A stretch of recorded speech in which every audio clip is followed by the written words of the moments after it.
Good morning, City Lights. Welcome again to our 14 days of prayer and fasting. Today is an inward focus, and I am focusing on a story from the Bible about foot washing.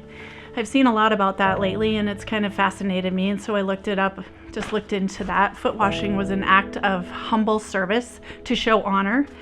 And the first mention was, I think, in 1 Samuel, where a higher authority washed somebody's feet to show honor.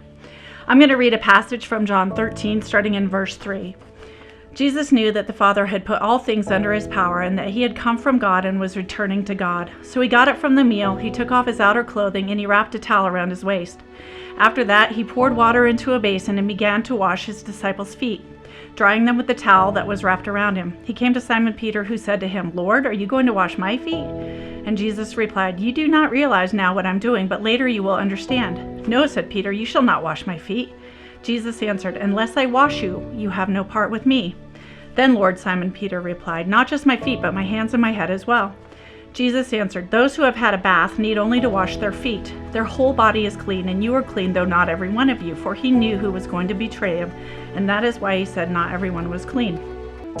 I encourage you to go ahead and read the rest of this passage and ask the Lord to show you anything else that he wants to show you from this, especially the humble act of service that Jesus showed his disciples and modeled for us.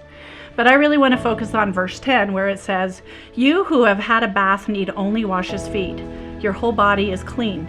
This is a symbolic spiritual cleansing, and the best way for us to do this we find in 1 John 1:9, where it says, "If we confess our sins, he is faithful and just to forgive us and to cleanse us of all unrighteousness."